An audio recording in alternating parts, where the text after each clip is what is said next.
vaudeville, dancing, and speakeasies, the Roaring Twenties had it all until the Great Depression crashed their world. Karen Abbot captured the spirit of the 20s in her novel Sin in the Second City. Now she's back with the gripping and expansive story of America's coming of age in her new book, American Rose. Our own Becky Anderson sits down with Abbot in this week's edition of Authors Revealed.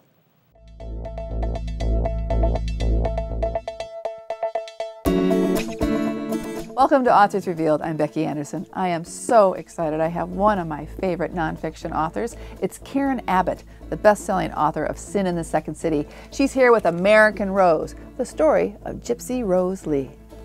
You know, she was born in 1911 and going through the Depression and the stock market crash and then burlesque and everything that she was in. How much did the time play into their lives on all of these women? Well, that's a good question, and I didn't intend the book to be, American Rose, to be a biography so much as a microcosm of the 20th century, as told through this incredible life that sort of rode along, and the times changed her and she changed the times.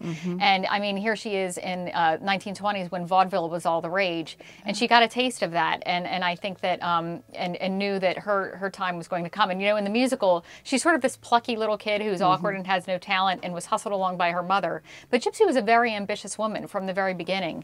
When I spoke with June Havoc, she always talked about the fact that Gypsy, from a very young age, would doodle the word money over and over again and tell her she was going to marry a king.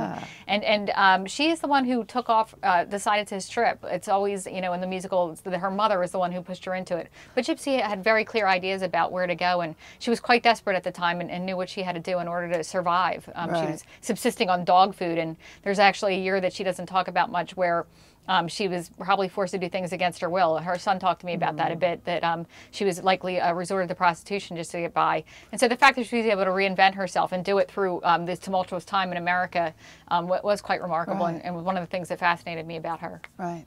So she performed with her sister in vaudeville acts, and they danced and they tap danced and that sort of thing. What was that switch, what was that movement or that one incident that switched her over from being a vaudeville act to being a burlesque star?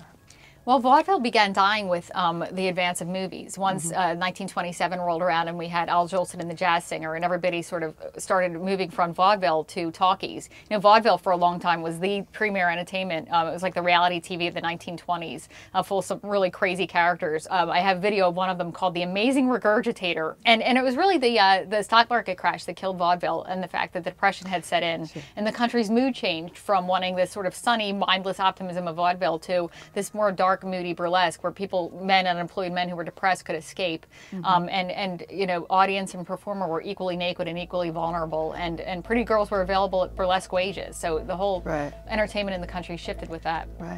It's history at its best with Karen Abbot and her new book, American Rose. It's about Gypsy Rose Lee. Thanks for joining me on Authors Revealed.